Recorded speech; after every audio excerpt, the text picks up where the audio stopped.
Hi friends, welcome to my channel. ಎಲ್ಲರೂ ಹೇಗಿದ್ದೀರಾ? ಎಲ್ಲರೂ ಚೆನ್ನಾಗಿದ್ದೀರಾ ಅಂತ ಭಾವಿಸ್ತೀನಿ. ಈಗ ನೋಡಿ, ಸಂಜೆ ನಾನು ಬ್ಲೌಸ್ ಸ್ಟಿಚ್ ಮಾಡ್ತಾ ಇದ್ದೀನಿ. ಊರಿಗೆ ಹೋಗಿದ್ದರಿಂದ ಬ್ಲೌಸ್ ಎಲ್ಲ ಹಾಗೆ ಉಳಿದಿತ್ತು. ಈಗ ಸ್ಟಿಚ್ ಮಾಡ್ತಾ ಇದ್ದೀನಿ. ಕಸ್ಟಮರ್ ಬಂದು ಕೇಳಿದರು ಬ್ಲೌಸ್ ಆಯ್ತೇನೋ ಅಂತ ಹೇಳಿ. ಇಲ್ಲ ಅಂತ ಹೇಳಿ, ಕೊಡ್ತೀನಿ ಇನ್ನೊಂದು 2 ದಿನದಲ್ಲಿ ಅಂತ ಹೇಳಿ ಈಗ ನೋಡಿ ಸ್ಟಿಚ್ ಮಾಡ್ತಾ ಇದ್ದೀನಿ. ಸಾದಾ ಬ್ಲೌಸ್ ಇದು. ಬಟ್ಟೆ ತುಂಬ ಕಡಿಮೆ ಇತ್ತು. ಅವ್ರದ್ದು ಸೈಜ್ ನೋಡಿದರೆ ತುಂಬ ದೊಡ್ಡ ಸೈಜು. ಬಟ್ಟೆ ತುಂಬ ಕಡಿಮೆ ಇತ್ತು. ಮೈ ಉದ್ದ ಎಲ್ಲ ತುಂಬ ಉದ್ದ ಜಾಸ್ತಿ ಇತ್ತು ಅವ್ರದ್ದು.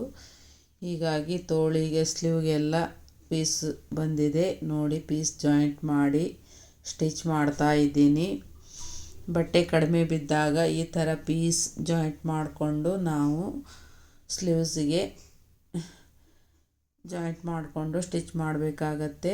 ಹೀಗಾಗಿ ತುಂಬ ಕೆಲಸನೂ ಜಾಸ್ತಿ ಆಗುತ್ತೆ ಇದು ಪೀಸ್ ಎಲ್ಲ ಜಾಯಿಂಟ್ ಮಾಡೋದಂದರೆ. ಮತ್ತು ಏನು ಮಾಡೋಕ್ಕಾಗಲ್ಲ, ಜಾಯಿಂಟ್ ಮಾಡಲೇಬೇಕಾಗತ್ತೆ. ನಾವೆಲ್ಲ ಆಗೋಲ್ಲ ಅಂತ ಹೇಳಿ ಕೊಡೋಕ್ಕಾಗಲ್ಲ. ಈ ಥರ ನಾವು ಪೀಸ್ ಎಲ್ಲ ಜಾಯಿಂಟ್ ಮಾಡಿಕೊಂಡು ಸ್ಟಿಚ್ ಮಾಡಿ ಕೊಡಬೇಕಾಗತ್ತೆ. ಬಿಗ್ನೆಸ್ಗಾದರೆ ಈ ಥರ ಎಲ್ಲ ಯೂಸ್ಫುಲ್ ಆಗುತ್ತೆ. ಈ ಥರ ವಿಡಿಯೋಗಳನ್ನೆಲ್ಲ ನೋಡಿಕೊಂಡು ಅವರು ಕೂಡ ಕಲ್ತ್ಕೊಂಡು ಈ ಥರ ಸ್ಟಿಚ್ ಮಾಡ್ಕೋಬೋದು. ಈಗ ನೋಡಿ, ಈ ಥರ ಮಡಚ್ಕೊಂಡು ನಾನು ಮಷಿನ್ ಸ್ಟಿಚ್ ಹಾಕ್ತಾ ಇದ್ದೀನಿ. ಇದು ಹೆಮ್ಮಿಂಗ್ ಎಲ್ಲ ಮಾಡ್ತಾ ಇಲ್ಲ. ಈ ಥರ ಮಡಚ್ಕೊಂಡು ಸ್ಟಿಚ್ ಹಾಕೋತಾ ಇದ್ದೀನಿ ಸ್ಲೀವ್ಸಿಗೆ. ಈ ಥರ ಆದರೆ ಏನೂ ಬಿಚ್ಚಿ ಹೋಗಲ್ಲ, ಏನಿಲ್ಲ, ಮತ್ತು ನೋಡೋದಕ್ಕೂ ಚೆನ್ನಾಗಿರುತ್ತೆ ಅಂತ ಹೇಳಿ ಈ ಥರ ಮಡಚ್ಕೊಂಡು ಸ್ಟಿಚ್ ಮಾಡ್ತಾ ಇದ್ದೀನಿ. ನೋಡಿ, ಯಾರೆಲ್ಲ ನನ್ನ ವಿಡಿಯೋ ನೋಡ್ತಾ ಇದ್ದೀರಾ ದಯವಿಟ್ಟು ಸಬ್ಸ್ಕ್ರೈಬ್ ಮಾಡಿಕೊಂಡು ವಿಡಿಯೋನ ಪೂರ್ತಿಯಾಗಿ ನೋಡಿ.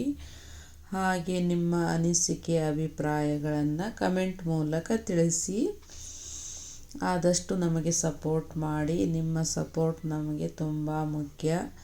ನಿಮ್ಮ ಸಪೋರ್ಟ್ ಇಲ್ಲದೇ ನಾವು ಯೂಟ್ಯೂಬಲ್ಲಿ ಬೆಳೆಯಲು ಸಾಧ್ಯ ಇಲ್ಲ. ದಯವಿಟ್ಟು ಸಪೋರ್ಟ್ ಮಾಡಿ. ಆದಷ್ಟು ಹೊಸ ಯೂಟ್ಯೂಬರ್ಗಳಿಗೆ ಸಪೋರ್ಟ್ ಮಾಡಿ. ಈಗ ನೋಡಿ, ಬ್ಲೌಸ್ ಮತ್ತೆ ಮಡಚ್ಕೊಂಡು ಸ್ಟಿಚ್ ಮಾಡ್ಕೋತಾ ಇದ್ದೀನಿ. ಬ್ಲೌಸ್ ಅಂದ್ರೇ ತುಂಬ ಕಿರಿಕಿರಿ. ಇದರಲ್ಲಿ ಸ್ವಲ್ಪ ಏನಾದರೂ ಮಿಸ್ಟೇಕ್ ಆದರೂ ಕೂಡ ಸರಿಯಾಗಿ ಫಿಟ್ಟಿಂಗ್ ಕೊಡಲ್ಲ. ಹೀಗಾಗಿ ಬ್ಲೌಸ್ ತುಂಬಾ ಕೇರ್ಫುಲ್ಲಾಗಿ ಹೊಲಿಬೇಕಾಗತ್ತೆ. ಬೇರೆ ಬಟ್ಟೆ ಆದರೆ ಏನಾದರೂ ಹೆಚ್ಚು ಕಮ್ಮಿ ಆದರೂ ನಾವು ಸರಿಪಡಿಸ್ಕೋಬೋದು. ಆದರೆ ಬ್ಲೌಸಲ್ಲಿ ಮಾತ್ರ ಸರಿಪಡಿಸ್ಕೊಳ್ಳೋದು ತುಂಬಾ ಕಷ್ಟ ಇರುತ್ತೆ. ಕಟ್ಟಿಂಗಲ್ಲಾಗಲಿ ಸ್ಟಿಚಿಂಗಲ್ಲಾಗಲಿ ತುಂಬ ನೋಡಿಕೊಂಡು ನಾವು ಸ್ಟಿಚ್ ಮಾಡಬೇಕಾಗತ್ತೆ. ಕಟ್ಟಿಂಗಲ್ಲೂ ಕೂಡ ಸ್ವಲ್ಪ ನಾವು ಮಿಸ್ಟೇಕ್ ಆದರೂ ಬ್ಲೌಸ್ ಕೆಟ್ಟು ಹೋಗುತ್ತೆ. ಹೀಗಾಗಿ ತುಂಬ ಹುಷಾರಿಯಿಂದ ನಾವು ಬ್ಲೌಸನ್ನು ಸ್ಟಿಚ್ ಮಾಡಬೇಕಾಗತ್ತೆ. ಈಗ ನೋಡಿ, ಸ್ಲೀವ್ ಆಯಿತು. ಈ ಥರ ಪೀಸ್ ಜಾಯಿಂಟ್ ಮಾಡಿಕೊಂಡು ನಾನು ಸ್ಟಿಚ್ ಮಾಡಿ ಇಟ್ಕೊಂಡಿದ್ದೀನಿ. ನೋಡಿ, ಈ ಥರ ಮಾಡಬೇಕಾಗತ್ತೆ.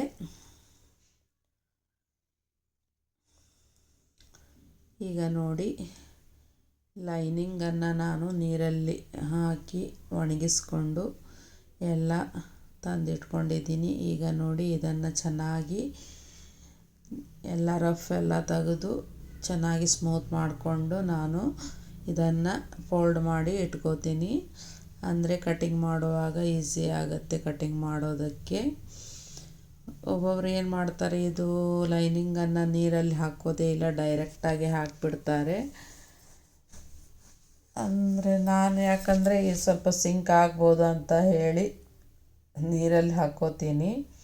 ಯಾಕಂದ್ರೆ ಸ್ವಲ್ಪ ಸಿಂಕ್ ಆದರೂ ಬ್ಲೌಸೆಲ್ಲ ನೀರಿಗೆ ಆಗುತ್ತೆ. ಅದಕ್ಕಾಗಿ ನೀರಲ್ಲಿ ಹಾಕ್ಕೊಂಡೆ ನಾನು ಇದನ್ನು ಕಟಿಂಗ್ ಮಾಡ್ತೀನಿ. ಯಾಕೆ ಸುಮ್ಮನೆ ರಿಸ್ಕ್ ಅಂತ ಹೇಳಿ ನಾವೇನು ಸ್ವಲ್ಪ ನೀರಲ್ಲಿ ಹಾಕ್ಕೊಂಡು ಒಣಗಿಸಿದ್ರೆ ಏನು ದೊಡ್ಡ ಇದು ಆಗಲ್ಲ ಅಂತ ಹೇಳಿ ನಾನು ನೀರಲ್ಲಿ ಹಾಕ್ಕೊಂಡೆ ಕಟಿಂಗ್ ಮಾಡ್ತೀನಿ. ಯಾಕಂದರೆ ಬ್ಲೌಸ್ ತುಂಬ ಸೂಕ್ಷ್ಮ, ಸ್ವಲ್ಪ ನೀರಿಗೆ ಬಿದ್ದರೂ ನೋಡೋದಕ್ಕೆ ತುಂಬ ಅಸಹ್ಯ ಕಾಣುತ್ತೆ. ಹೀಗಾಗಿ ಕರೆಕ್ಟಾಗಿ ಎಲ್ಲನೂ ಮಾಡ್ತೀನಿ. ಈಗ ನೋಡಿ, ಈ ಥರ ಎಲ್ಲ ಮಡಚಿ ಇಟ್ಕೊಂಡ್ರೆ ನಮಗೆ ಕಟಿಂಗಲ್ಲಿ ತುಂಬ ಸುಲಭ ಆಗುತ್ತೆ. ಮಡಚಿ ಇಟ್ಕೊಂಡ್ಬಿಡಬೇಕು. ನೋಡಿ ಈಗ 5-6 ಬ್ಲೌಸ್ ಇದೆ, ಅದೆಲ್ಲ ಮುಗಿಸ್ಕೊಂಡು ಮತ್ತೆ ನೋಡಬೇಕು. ಬಂದರೆ ಯಾಕೋ ತುಂಬ ಟೈಲರಿಂಗು ತುಂಬ ಡಲ್ ಆಗಿಬಿಟ್ಟಿದೆ. ಯಾಕಂದರೆ ನಮ್ಮ ಏರಿಯಾದಲ್ಲಿ ತುಂಬಾ ಜನ ಇದ್ದಾರೆ ಸ್ಟಿಚ್ಚಿಂಗ್ ಮಾಡೋರು. ಹೀಗಾಗಿ ತುಂಬಾ ಡಲ್ ಆಗಿದೆ. ಅದರಲ್ಲಿ ಡಿಸೈನ್ ಮಾಡೋದಿದ್ದರೆ ಅವರಿಗೆ ತುಂಬ ಬಟ್ಟೆ ಬರುತ್ತೆ. ನಾನು ಡಿಸೈನ್ ಎಲ್ಲ ಸ್ಟಿಚ್ ಮಾಡೋದು ತುಂಬಾ ಕಡಿಮೆ. ಅದೆಲ್ಲ ನಾನು ಕಲಿತಿಲ್ಲ. ಡಿಸೈನ್ ಎಲ್ಲ ಮಾಡೋದನ್ನು ಸ್ವಲ್ಪ ಮಾಡಿರ್ತೀನಿ. ಆದರೆ ಕಲಿತ್ರೆ ತುಂಬಾ ಒಳ್ಳೆಯದು. ಈಗಿನ ಜನ ಎಲ್ಲ ಈಗ ಕಲಿಯೋರಿಗಾದರೆ ಎಲ್ಲನೂ ಕಲ್ತಿರ್ತಾರೆ. ಮತ್ತು ಫ್ಯಾಷನ್ ಡಿಸೈನಿಂಗ್ ಕೋರ್ಸ್ ಎಲ್ಲ ಮಾಡಿದರೆ ತುಂಬಾ ಯೂಸ್ ಆಗುತ್ತೆ. ಈಗ ನಾವು ಕಲಿತು ಮಾಡೋದಂದರೆ ಅದು ಆಗಿದ್ದಲ್ಲ ಅಂತ ಹೇಳಿ ಸುಮ್ಮನೆ ಇರ್ತೀನಿ ನಾನು. ಅದಕ್ಕೆ ತುಂಬ ಸಮಯ ಬೇಕು. ಎಷ್ಟು ಬರುತ್ತೋ ಅಷ್ಟು ಸ್ಟಿಚ್ ಮಾಡಿದ್ರಾಯಿತು ಅಂತ ಹೇಳಿ ಸುಮ್ಮನೆ ಇರ್ತೀನಿ. ಮೊದಲೇ ಎಲ್ಲ ನಮ್ಮ ಏರಿಯಾದಲ್ಲಿ ಜಾಸ್ತಿ ಟೇಲರ್ ಇರಲಿಲ್ಲ. ಆವಾಗೆಲ್ಲ ತುಂಬಾ ಬಟ್ಟೆ ಇರ್ತಾಯಿತ್ತು. ಈಗೀಗ ಸ್ವಲ್ಪ ಡಲ್ ಆಗಿಬಿಟ್ಟಿದೆ. ಜಾಸ್ತಿ ನಮಗೆ ಈಗ ಸ್ಟಿಚ್ ಮಾಡೋದಕ್ಕೂ ಆಗೋದಿಲ್ಲ. ಮೊದಲಿನ ಥರ ಎಲ್ಲ ಸ್ಟಿಚ್ ಮಾಡೋದಕ್ಕಾಗೋದಿಲ್ಲ. ಈಗ 1 ಇಲ್ಲ 2 ಅಷ್ಟೇ ಬ್ಲೌಸ್ ನಾನು ಸ್ಟಿಚ್ ಮಾಡೋದು. ಜಾಸ್ತಿ ಹೊಲಿದ್ರೆ ಆರೋಗ್ಯ ಕೆಟ್ಟು ಹೋಗುತ್ತೆ. ಹೀಗಾಗಿ ಎಷ್ಟು ಬರುತ್ತೋ ಅಷ್ಟು ಹೊಲಿತಾ ಇದ್ದೀನಿ. ಬೇರೆ ಏನಾದರೂ ಬಿಸ್ನೆಸ್ ಮಾಡಬೇಕಂದ್ರೆ ನಮ್ಮ ಏರಿಯಾದಲ್ಲಿ ಅದು ಕೂಡ ನಡೆಯಲ್ಲ. ಹೀಗಾಗಿ ಎಷ್ಟಾಗುತ್ತೋ ಅಷ್ಟು ಸ್ಟಿಚ್ ಮಾಡ್ತಾ ಇದ್ದೀನಿ. ಆದಷ್ಟಾಗಲಿ ಅಂತ ಹೇಳಿ. ನೋಡಿ, ಈ ಥರ ಎಲ್ಲ ಮಡಚಿಟ್ಕೊಂಡ್ರೆ ತುಂಬ ಯೂಸ್ಫುಲ್ ಆಗುತ್ತೆ. ಈ ಥರ ನೀವು ಮಡಚಿಟ್ಕೋಬೇಕು. ಇಸ್ತ್ರಿ ಏನು ಮಾಡಬೇಕಂತ ಇಲ್ಲ. ಈ ಥರ ಮಾಡಿಕೊಂಡು ಮಡಚಿಟ್ಕೊಂಡ್ರೆ ಸಾಕು. ಈಗ ಟೇಲ್ರಿಂಗಲ್ಲಿ ತುಂಬಾ ಕಾಂಪಿಟೇಷನ್ ಅಂದರೆ ತುಂಬ ಕಾಂಪಿಟೇಷನ್ ಆಗಿಬಿಟ್ಟಿದೆ. ಈಗ ಹೊಸದಾಗಿ ಕಲಿಯೋರಿಗಂತೂ ಕಸ್ಟಮರ್ ಹತ್ತೋದೇ ಒಂದು ದೊಡ್ಡ ವಿಷಯ. ಯಾಕಂದರೆ ಮನೆ ಎಲ್ಲ ಟೇಲರ್ಗಳಾಗಿಬಿಟ್ಟಿದ್ದಾರೆ. ಅದರಲ್ಲಿ ತುಂಬ ಡಿಸೈನ್ ಎಲ್ಲ ಮಾಡಿಕೊಂಡು ನೀಟಾಗಿ ಹೊಲಿಯೋರಾದರೆ ಅವರಿಗಾದರೆ ಕಸ್ಟಮರ್ ಬರ್ಬೋದು. ಆದರೆ ಈ ಬರೀ ಸಾದಾ ಬ್ಲೌಸ್ ಒಂದೇ ನಾವು ಸ್ಟಿಚ್ ಮಾಡಿದರೆ ಕಸ್ಟಮರು ಬರೋಲ್ಲ. ದಯವಿಟ್ಟು ಹೊಸಬರು ಯಾರು ಸ್ಟಿಚ್ ಕಲಿಬೇಕಂತ ಇದ್ದೀರಾ, ದಯವಿಟ್ಟು ಎಲ್ಲ ಫ್ಯಾಷನ್ ಡಿಸೈನಿಂಗ್ ಕೋರ್ಸನ್ನು ಮಾಡಿ. ಅಂದರೆ ನಿಮಗೆ ಒಳ್ಳೆ ಅರ್ನ್ ಮಾಡ್ಬೋದು. ಇಲ್ಲ ಅಂದರೆ ಟೇಲ್ರಿಂಗಲ್ಲಿ ಅರ್ನ್ ಮಾಡೋದು ತುಂಬ ಕಷ್ಟ ಇದೆ ಈಗ. ಅದರಲ್ಲೂ ಒಂದು 10 ರೂಪಾಯಿ ಯಾರು ಕಡಿಮೆ ಕೊಡ್ತಾರೆ ಅಂತ ನೋಡ್ತಾ ಇರ್ತಾರೆ. ಯಾರು ಕಡಿಮೆ ತೊಗೋತಾರೆ ಆ ಕಡೆ ಎಲ್ಲ ಹೋಗಿಬಿಡ್ತಾರೆ ಕಸ್ಟಮರು. ಮತ್ತು ಅವರು ಟೈಮಿಗೆ ಬಟ್ಟೆ ಕೊಡಬೇಕಾಗತ್ತೆ. ಲೇಟಾಗಿ ಕೊಟ್ಟರು ಕೂಡ ಅಂಥವ್ರ ಕಡೆ ಹೋಗೋದಿಲ್ಲ. ನೀವು ಎಲ್ಲ ರೀತಿಯಿಂದಲೂ ಕಸ್ಟಮರ್ ಹತ್ರ ನೀವು ಚೆನ್ನಾಗಿ ಮಾತಾಡಬೇಕು. ಅವ್ರನ್ನ ಯಾವ ರೀತಿ ನಮ್ಮ ಹತ್ರ ಬರೋ ಥರ ಮಾಡ್ಕೋಬೇಕು ಅಂದರೆ ಚೆನ್ನಾಗಿ ಮಾತಾಡಬೇಕು. ಮತ್ತು ರೇಟು ಸ್ವಲ್ಪ ಕಡಿಮೆ ಇಡಬೇಕು.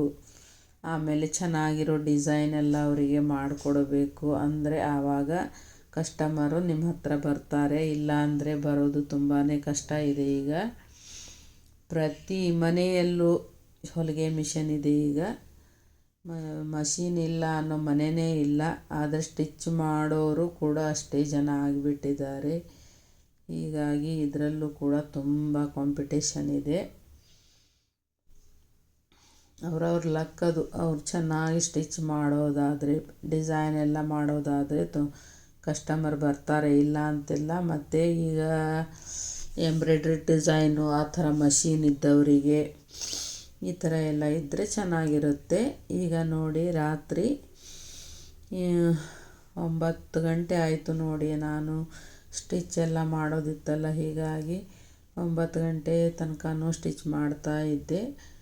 ಈಗ ನೋಡಿ, ಸ್ವಲ್ಪ ಅನ್ನ ಮಾಡ್ಕೊಳ್ಳೋಣ ಅಂತ ಹೇಳಿ ಅನ್ನಕ್ಕಿಡ್ತಾ ಇದ್ದೀನಿ. ಬಿಸಿ ಬಿಸಿ ಅನ್ನ ಮಾಡಿಕೊಂಡು ಆಮೇಲೆ ಸ್ವಲ್ಪ ಊಟ ಮಾಡಿಕೊಂಡು ಆಮೇಲೆ ಮಲ್ಕೊಳ್ಳೋದು ಅಂತ ಹೇಳಿ. ಬಿಸಿ ಬಿಸಿ ಆದರೆ ಚೆನ್ನಾಗಿರುತ್ತೆ. ಅನ್ನ ಮೊದಲೇ ಮಾಡಿಟ್ರೆ ತಣ್ಣಗಾಗಿಬಿಡುತ್ತೆ. ಹೀಗಾಗಿ ಲೇಟಾಗಿ ಮಾಡ್ಕೋತೀನಿ ಅನ್ನನ. ನನ್ನ ವಿಡಿಯೋ ಎಲ್ಲ ಹೇಗೆ ಬರ್ತಾ ಇದೆ ಅಂತ ಕಮೆಂಟ್ ಮಾಡಿ, ದಯವಿಟ್ಟು ಕಮೆಂಟ್ ಮಾಡಿ.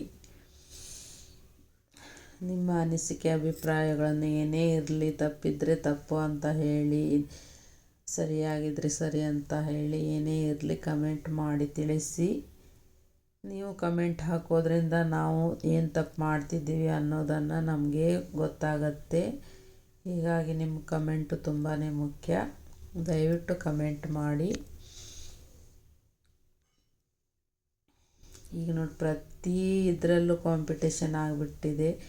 ಯೂಟ್ಯೂಬ್ ಮಾಡಿದರೆ ಏನಾದರೂ ಮಾಡ್ಬೋ ಅಂತ ನಾವು ಕಷ್ಟಪಟ್ಟು ಮಾಡ್ತಾಯಿದ್ರೆ ಆದರೂ ಆಗ್ತಾ ಇಲ್ಲ. ಈಗ ನೋಡಿ, ಬೆಳಿಗ್ಗೆ 8 ಗಂಟೆ ಆಯಿತು. ಎಲ್ಲ ರಂಗೋಲಿ ಎಲ್ಲ ಹಾಕ್ಕೊಂಡು, ಗಿಡಕ್ಕೆಲ್ಲ ನೀರು ಹಾಕ್ಕೊಂಡು, ಇವತ್ತು ಸ್ವಲ್ಪ ಮೋಡ ಇದೆ, ಅಷ್ಟೇನು ಬಿಸಿಲಿಲ್ಲ. ಈಗ ನೋಡಿ, ಒಳಗಡೆ ಬಂದೆ, ಎಲ್ಲ ಮುಗಿಸ್ಕೊಂಡು ಎಲ್ಲ ಆಯಿತು. ಈಗ ನೋಡಿ, ಚಹಾ ಇಡಬೇಕು. ನೋಡಿ, ಇದು ನನ್ನ ಟೇಲರಿಂಗ್ ರೂಮ್ ಇದು. ಈಗ ಮತ್ತೆ ಎಲ್ಲ ಚಹಾ ನಾಷ್ಟ ಎಲ್ಲ ಮುಗಿಸ್ಕೊಂಡು ಸ್ಟಿಚಿಂಗ್ ಕೊಡಬೇಕು. ಈಗ ನೋಡಿ, ಚಹಾ ಮಾಡ್ಕೋತಾ ಇದ್ದೀನಿ. ಫಸ್ಟು ಚಹಾ ಕುಡಿತೀನಿ, ಆಮೇಲೆ ಸ್ವಲ್ಪ ವಾಕಿಂಗಿಗೆ ಹೋಗಿ ಬರ್ತೀನಿ ಇವತ್ತು.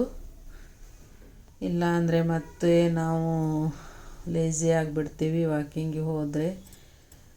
ಸ್ವಲ್ಪ ಮೈ ಕೈಯೆಲ್ಲ ಆ್ಯಕ್ಟಿವ್ ಆಗಿರುತ್ತೆ, ಅದಕ್ಕೆ ಹೋಗಿ ಬರ್ತೀನಿ ವಾಕಿಂಗಿಗೆ. ಈಗ ಚಹಾ ಸಕ್ಕರೆ ಹಾಕ್ಕೋತಾ ಇದ್ದೀನಿ ನೋಡಿ.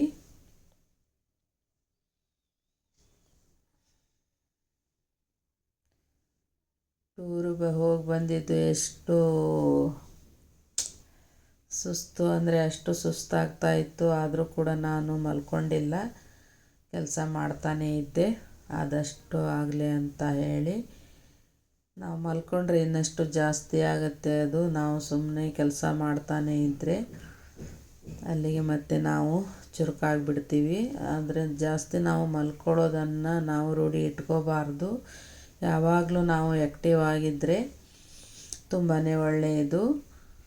ಎಷ್ಟು ಆ್ಯಕ್ಟಿವ್ ಆಗಿರ್ತೀವೋ ಅಷ್ಟು ನಮ್ಮ ಆರೋಗ್ಯಕ್ಕೆ ತುಂಬಾ ಒಳ್ಳೆಯದು. ನಾವು ಎಷ್ಟು ಮಲ್ಕೋತೀವೋ ಅಷ್ಟು ಲೇಜಿ ಆಗಿಬಿಡ್ತೀವಿ.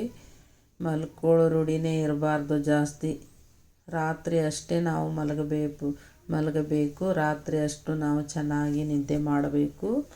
ಮತ್ತು ಬೆಳಿಗ್ಗೆ ಇಡೀ ದಿನ ಆ್ಯಕ್ಟಿವ್ ಆಗಿ ಇರಬೇಕು. ಹಾಗೆ ಇರೋದರಿಂದ ನಮ್ಮ ಆರೋಗ್ಯಕ್ಕೂ ಒಳ್ಳೆಯದು, ಮತ್ತು ಎಲ್ಲ ಕೆಲಸಗಳು ನಾವು ಆರಾಮಾಗಿ ಮಾಡ್ಕೋಬೋದು. ಈಗ ನೋಡಿ, ಚಹಾ ಕುದೀತಾ ಇದೆ. ನಾವು ಎಷ್ಟು ಲೇಜಿ ಆಗ್ತೀವಿ ಅಷ್ಟು ನಮಗೆ ಆರೋಗ್ಯ ಹಾಳಾಗತ್ತೆ. ಈಗ ನೋಡಿ, ಕಸ ಹಾಕ್ಕೊಂಡು ಬಂದೆ. ಕಸದ ಗಾಡಿ ಬಂದಿತ್ತು. ಕಸ ಎಲ್ಲ ಹೊರಗಡೆ ಎಲ್ಲ ಕಸ ಎಲ್ಲ ಹೊಡ್ಕೊಂಡು, ಗಿಡದ ಕಸ ಎಲ್ಲ ಇತ್ತು, ಎಲ್ಲ ತುಂಬಿ ಹಾಕ್ಕೊಂಡು ಎಲ್ಲ ಮಾಡಿಕೊಂಡು ಬಂದೆ. ಈಗ ನೋಡಿ, ಚಹಾ ಕುದೀತಾ ಇದೆ. ಹಾಲು ತೆಗಿತಾ ಇದ್ದೀನಿ ನೋಡಿ, ಫ್ರಿಜ್ಜಲ್ಲಿರೋ ಹಾಲು ತೆಗಿತಾ ಇದ್ದೀನಿ.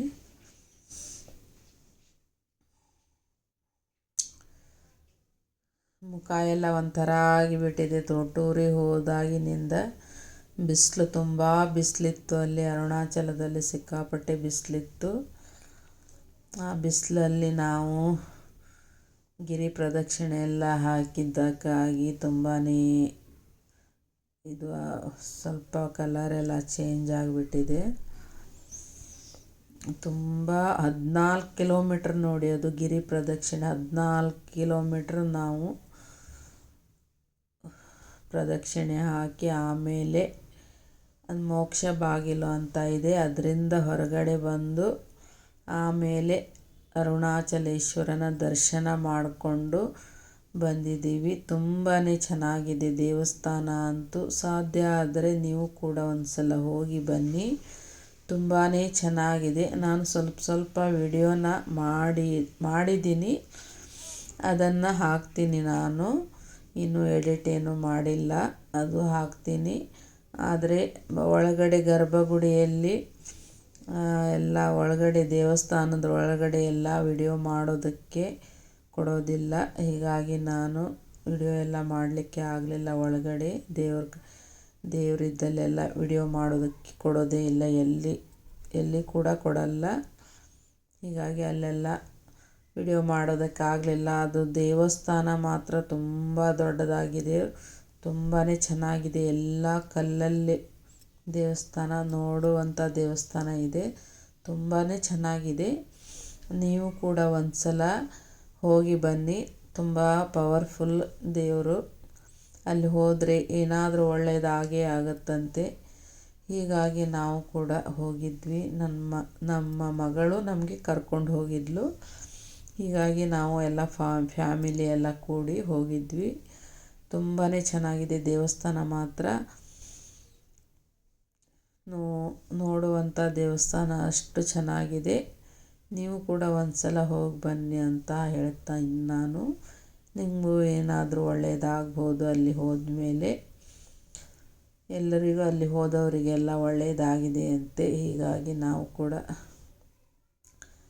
ನಮಗೂ ಕೂಡ ಮನೆಯಲ್ಲಿ ಸ್ವಲ್ಪ ಪ್ರಾಬ್ಲಮ್ ಎಲ್ಲ ಇದೆ. ಹೀಗಾಗಿ ಹೋಗಿ ಬರಬೇಕು ಅಂತ ಹೇಳಿ ನಮ್ಮ ಮಗಳು ಕರ್ಕೊಂಡು ಹೋಗಿದ್ಲು. ಹೀಗಾಗಿ ಹೋಗಿ ಬಂದೆ. ತುಂಬ ಚೆನ್ನಾಗಿದೆ ದೇವಸ್ಥಾನ ಮಾತ್ರ. ನೋಡುವಂಥ ದೇವಸ್ಥಾನ ಅಷ್ಟು ಚೆನ್ನಾಗಿದೆ. ಅಲ್ಲಿ ಮತ್ತು 8 ಗೋಪುರಗಳಿವೆ. ಎಷ್ಟು ಚೆನ್ನಾಗಿದೆ ಅಂದರೆ ಅಷ್ಟು ಚೆನ್ನಾಗಿದೆ. ಗೋಪುರಗಳೆಲ್ಲವೂ ಅಷ್ಟು ಚೆನ್ನಾಗಿದೆ, ತುಂಬಾ ಚೆನ್ನಾಗಿದ್ದಾವೆ. ತುಂಬ ಒಳ್ಳೆಯ ದೇವಸ್ಥಾನ ಮಾತ್ರ. ಸಿಕ್ಕಾಪಟ್ಟೆ ದೊಡ್ಡದಾಗಿದೆ ದೇವಸ್ಥಾನ ಎಲ್ಲ. ಕಲ್ಲಿಂದಲೇ ಇರೋದು ದೇವಸ್ಥಾನ ಎಲ್ಲ. ತುಂಬ ಚೆನ್ನಾಗಿದೆ. ಒಂದು ಸಲ ಹೋಗಿ ಬನ್ನಿ. ಈಗ ನೋಡಿ ಎಲ್ಲ ಕಸ ಹೊಡ್ಕೋತಾ ಇದ್ದೀನಿ. ಹಾಗೆ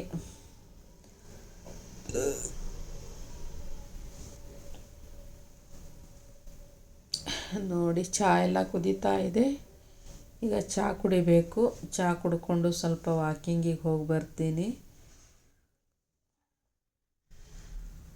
ವಿಡಿಯೋ ಎಲ್ಲ ಹೇಗೆ ಬರ್ತಾ ಇದೆ ಅಂತ ಕಮೆಂಟ್ ಮಾಡಿ ದಯವಿಟ್ಟು ಎಲ್ಲರೂ. ನಿಮ್ಮ ಅನಿಸಿಕೆ ಅಭಿಪ್ರಾಯಗಳನ್ನು ಕಮೆಂಟ್ ಮಾಡಿ ತಿಳಿಸಿ. ಮತ್ತು ನಾನು ಯಾವ ಥರ ವಿಡಿಯೋ ಹಾಕಬೇಕಂತನೂ ಹೇಳಿ. ಹಾಗೆ ಒಂದು ಲೈಕ್ ಕೊಡಿ. ಯಾವ ಥರ ವಿಡಿಯೋ ಹಾಕಬೇಕನ್ನೋದೇ ಒಂದು ದೊಡ್ಡ ಸಮಸ್ಯೆ. ಯೂಟ್ಯೂಬಲ್ಲಿ ಒಳ್ಳೆ ಕಂಟೆಂಟ್ ಇದ್ದರೆ ವಿಡಿಯೋ ನೋಡ್ತಾರೆ, ಇಲ್ಲ ಅಂದರೆ ಜನ ನೋಡಲ್ಲ. ಅವ್ರಿಗೆ ಇಷ್ಟ ಆಗೋ ಥರ ವಿಡಿಯೋಗಳನ್ನು ನಾವು ಹಾಕಬೇಕಾಗತ್ತೆ. ಆ ಥರ ವಿಡಿಯೋ ಹಾಕಬೇಕಂದ್ರೆ ನಾವು ಕೂಡ ಎಲ್ಲ ನೋಡಿಕೊಂಡು ಹಾಕಬೇಕಾಗತ್ತೆ. ಮತ್ತೆ ಸಿಗೋಣ ಮುಂದಿನ ವಿಡಿಯೋದೊಂದಿಗೆ. ನಮಸ್ಕಾರ.